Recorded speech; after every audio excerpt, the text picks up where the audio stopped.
I told the guys at the back, I really have a very special word for our moms this morning. For everybody, but especially for our moms. So you are welcome to join me. We're going to be paging to Psalm 46. We're going to be reading from there. It's good to have you in the house. Thank you. Again, Grobbelaar. Are you glad to be in the house? Yeah. Come on, man. Yeah. It's good to have you. Psalm 46. I'm going to be reading and then preaching on one of the most popular verses that I think we know. So hold on.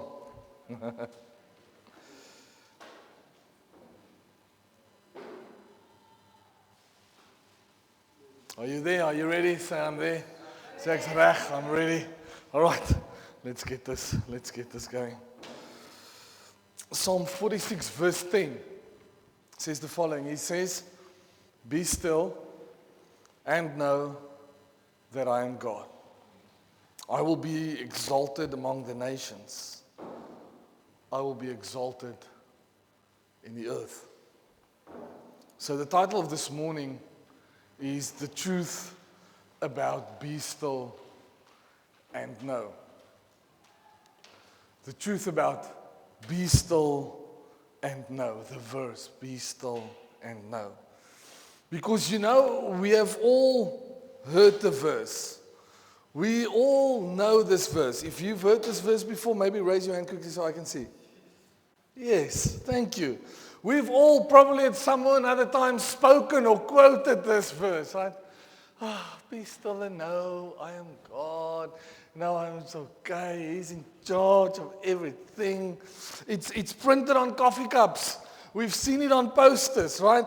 We sometimes early in the morning or late at night sit down with our own cup of coffee or cup of tea and just exhale and say, just be still and know that I am God, says my Bible. But you see, the version we often refer to is a curated version. It simply says, be still and know that I am God. Like the song, be still and know that I'm God. And all of this is okay, except that if this is what we're looking for, and if this is what we're reading, and if this is our understanding, then we lose some of the meaning and we strip the context of this verse. You see, when we read the entire verse, have a look at the first two words. He says. Who is speaking? God. God says, be still and know that I am God. So those are two very important words. And when we read the chapter, and we're going to read a couple of verses from the chapter, but when we read the chapter, we actually understand something else about this verse. We understand that this verse isn't spoken into a quiet room where he's sitting down and where it's relaxed and where you say, be still and know that I am God. No. First of all, it's a commandment. The Father says, hey, be still. Why would the Father say, be still? Let's look at verse 1 to 3. Let's start right at the beginning. It starts here. It says, God is our refuge and our strength, our ever-present help in trouble. Therefore, we will not fear. Why would someone write, therefore I will not fear? I would say it's because he might be a little bit afraid. Right? Though the earth give way. Now we start to realize what's going on here. And the mountains fall. into the heart of the sea.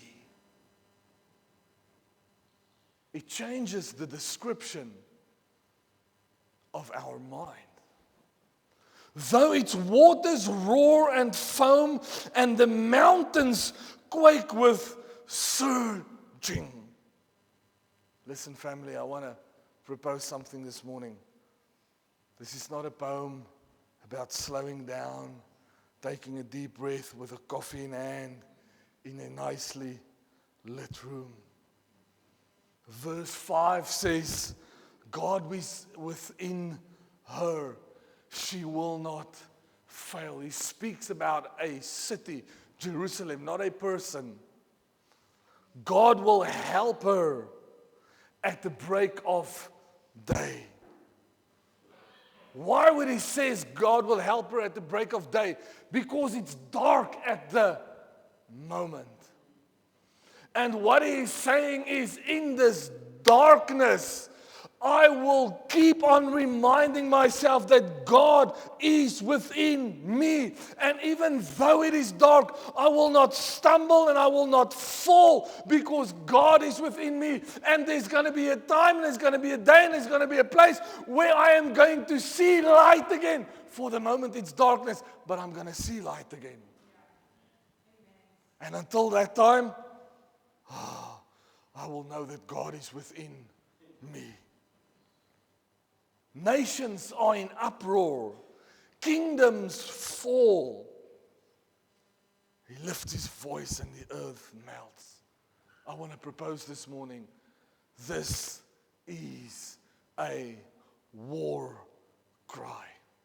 This is a stuck in darkness, having nothing but pure belief that morning will come, because right now life has come loose by the seams and everything is falling apart. This is what this verse is supposed to be. In fact, it was written for people whose entire world has become unhinged. And I don't know if you've ever been there, or if you might be there right now, where it feels like your world is just a little office rocker. Or maybe you say, you don't understand, Pastor Jay. My world is unhinged, upside down. Then it's okay. Then this verse is written for you. See, this is the important part. In the middle of these collapsing mountains and roaring nations, God speaks. He can only speak if He is present. Amen? So in the middle of the darkness that you might be in the middle of the unhinged world that you might find yourself in, and that you might not even understand completely, why would God have me in this place? Why would God take me through this? And maybe you've said to yourself, this cannot even be of God. In the midst of all of that, God is close enough that He speaks.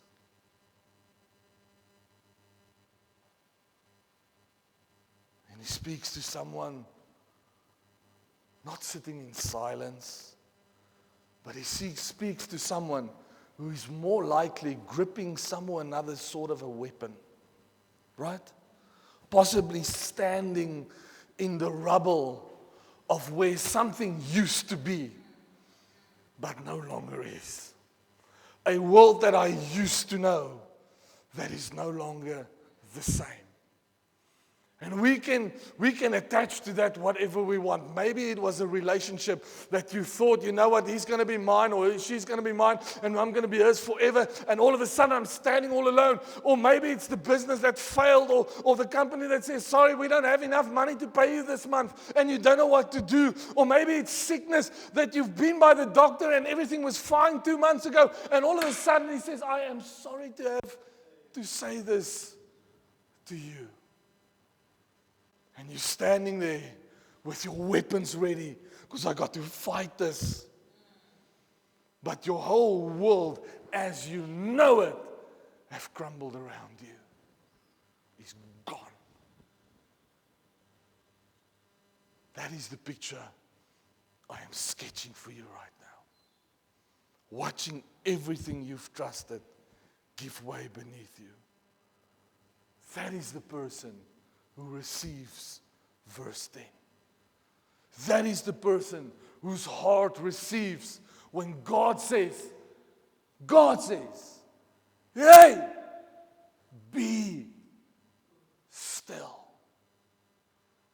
You see, he's not speaking to a mouth, he's speaking to a heart. He's speaking to a heart that goes like this. Because a weapon is gripped like this. And I have to feint to the one side and feint to the other side.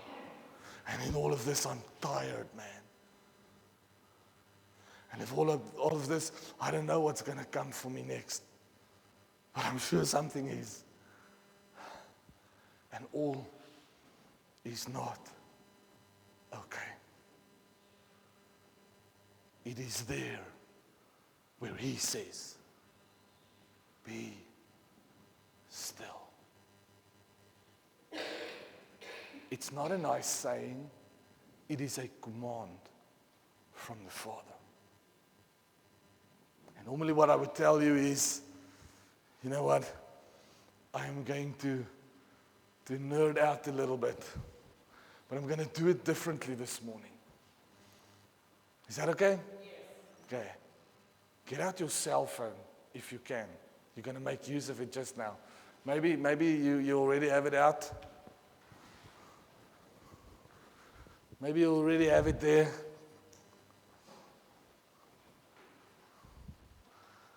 And normally what I tell you is that I have done some research. And the Hebrew word for be still is Rapha. But I want to prove it to you this morning. So I want you, if you have data and if you got your mobile phone with you, I want you to type into Google. Type into Google so that you can see it with your own eyes. Are you ready? Yes. You ready? Ek wag. What is, type it in as I give it to you. What is the Hebrew word for be still in Psalm, Psalm 46, space 10?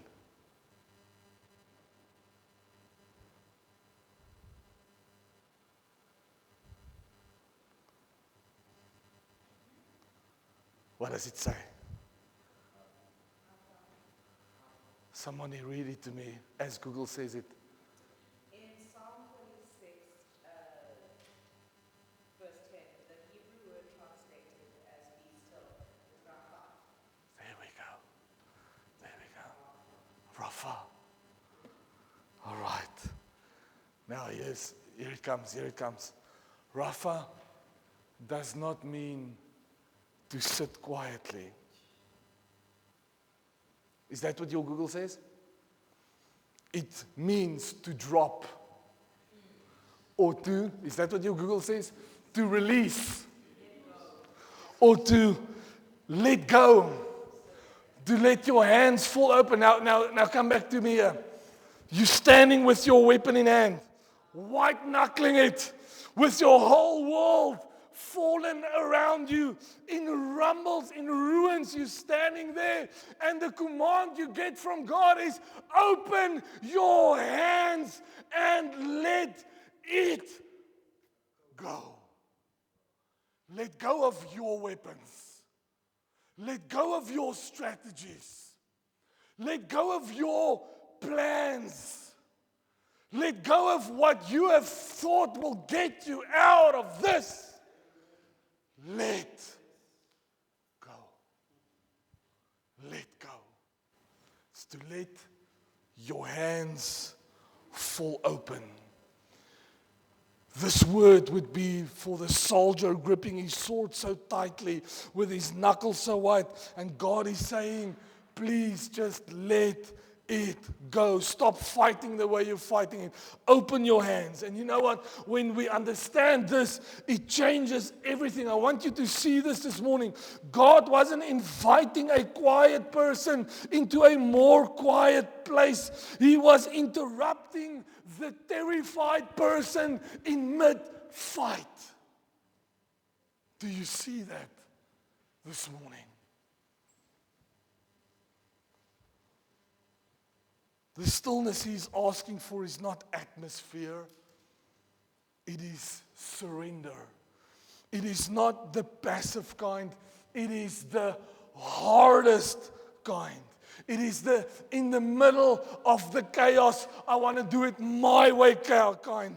It is with the mountains falling behind me and the ocean roaring in front of me and I don't got anywhere to go kind. That is the kind of obedience God asks in verse 10. When he commands, Rapha, let it go. Rapha, let it go. Rapha, let it go. Choosing to release what you've been white-knuckling because you decide that God is bigger. Come on, people.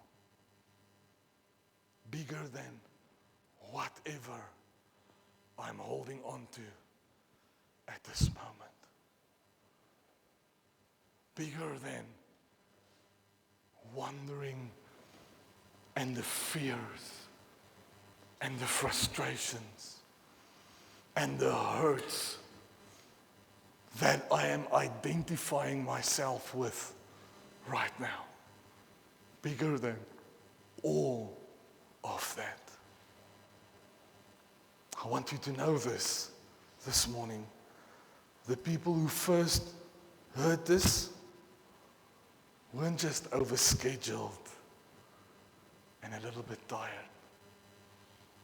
They were terrified. They were terrified. They were people taken away. They were people who saw sometimes their entire belongings burned up, burned down to the ground. Their children, their wives being kidnapped to a foreign country. This was never a verse for just sitting down and saying, This is a verse that God speaks into your heart when you are so terrified that you don't know what to do. You see, and God didn't ask them or tell them or require of them to find a quieter environment, right? He told them to stop trusting their own grip. Rapha, let go. Open your hands. So this morning, I want you to think about what you are currently gripping with both hands. So much so that your knuckles are white because you've pressed all of the blood out of it.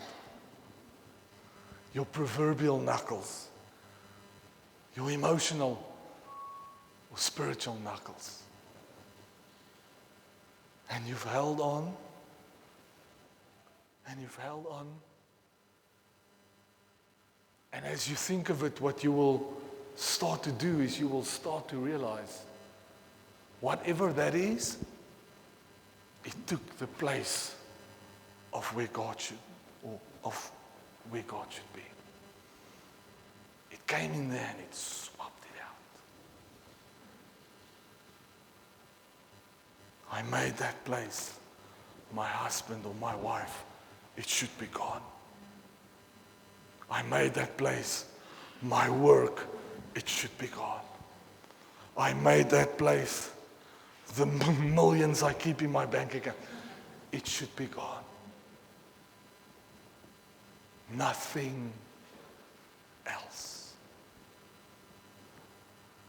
You see, it might be the outcome that you're trying to manage, might be the relationship that you're trying to control, it might be the plan that constantly needs adjusting, or something might go wrong.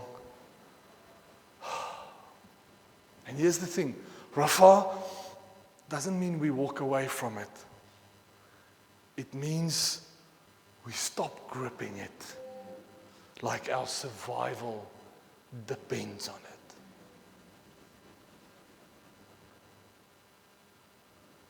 Because as long as we grip it and we think our survival depends on it, you know what the other name for that is? It's an idol. Anything that supersedes the place of God in your life is an idol. So maybe when God commands and He says, be still and know, maybe the emphasis is not on I am God, it's that I am God. Not this idol you're holding on to, not this weapon that you think will protect you in darkness while you're waiting for the light to come. No, none of that. I am God. Rafa doesn't walk away from it. It means I'm going to stop gripping it like it's my idol, because it doesn't. And that is the point. You see, we've discussed the first part of the psalm. Now I want to discuss the last part of the psalm. Because again, the part we see on our coffee cups always just say, be still and know that I am God. But that is not the entire verse. Come on, tell someone next to you. I wonder if I'm right. That is not the entire. Tell someone next to you, that is not the entire verse. Tell someone there is more, man. Tell someone we're going to get to the good part now. Yeah, we are.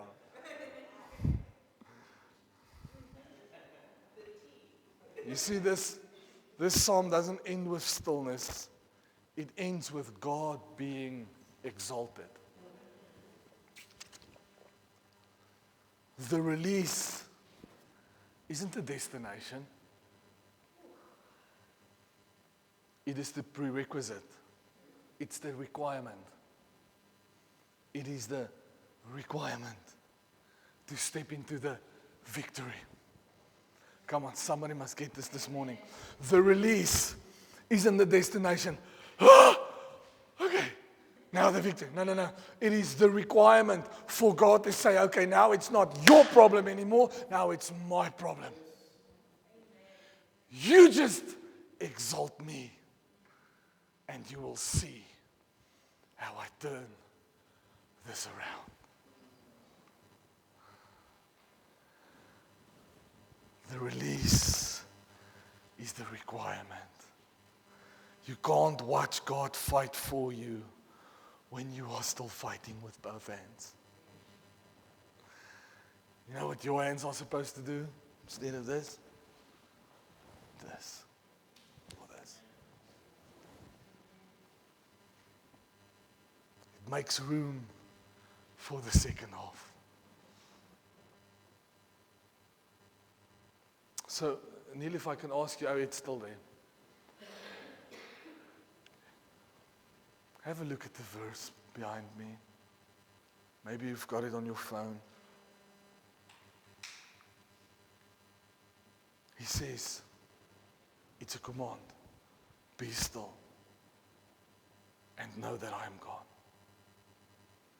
And when you do that, He says, I will be exalted among the nations. I will be exalted in the earth. God says that. Your victory is not dependent on you. It is dependent on God. Amen. And He says, can Can I translate it into my words? He says, you just watch and see. I will be exalted. You just watch and see what's going to happen at work. I will be exalted. You just watch and see what's going to happen to that husband or that child or that family member. I will be exalted. You just watch and see what's going to happen to that bank account of yours. Once you just start to trust me and let it go of yourself, I will be exalted. What does it mean? It means people's going to come to you and say, what happened? And you're going to say, I don't know, it's God. I wish I knew. Man, I wish I knew. But all I can tell you is, it's God. All I can do is exalt Him because it's Him. It's Him. So what I've done this morning, and I said this is for our moms especially. Dads and moms, both parents, but they've got different roles to fulfill. A dad provides nurturing, a dad provides direction, a mom provides nurturing. If it's the other way around, there's problems. If one of those two aren't there, there's problems. Because that is the way it was supposed to be. A father is supposed to speak direction into his children. Sometimes they might even hate him for it. And that is why when a father does that, the child will go to mommy. And sometimes I think we misunderstand it. They're not complaining. They're not pitching the one against the other. They're just asking you to do the part that you're supposed to do. My dad's supposed to give me direction. My mom's supposed to nurture me while I sit and lick my wounds and realize that my dad was actually right.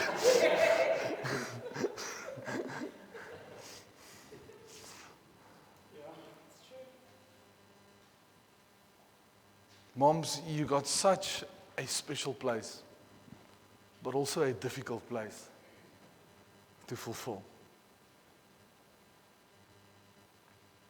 And it's you that for your children, you are sometimes standing in this place. Holding on to weapons because you think you are their only protector.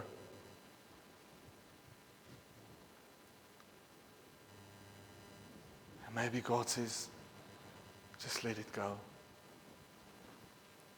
In my hands, they are safe.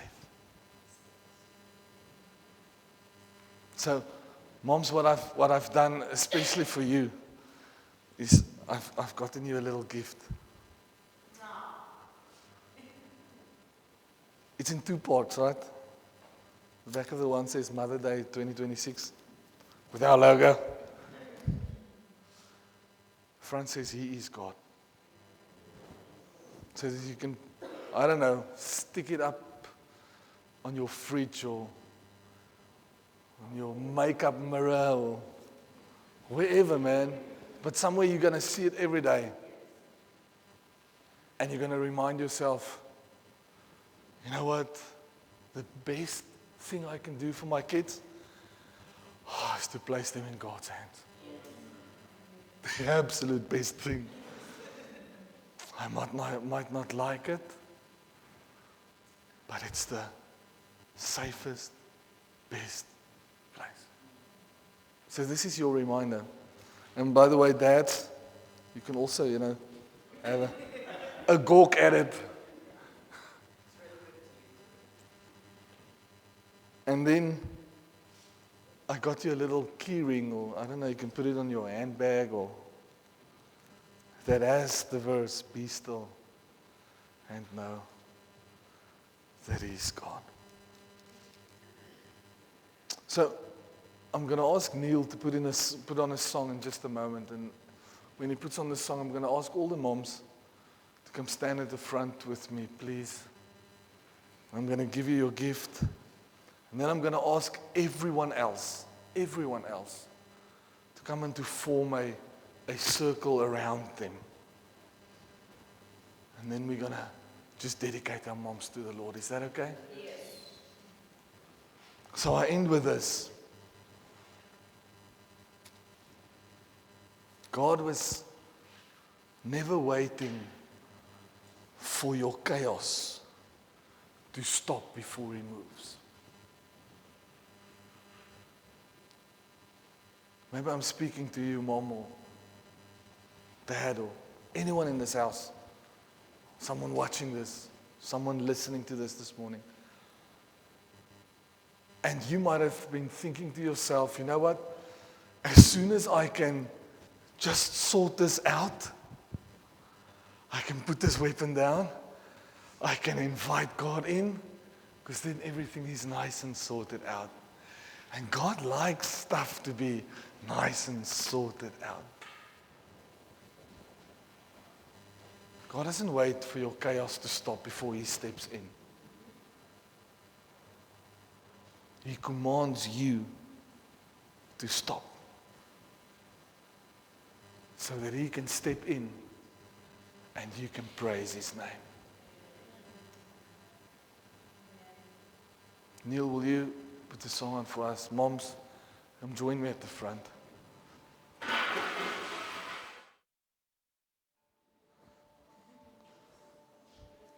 All the mommies.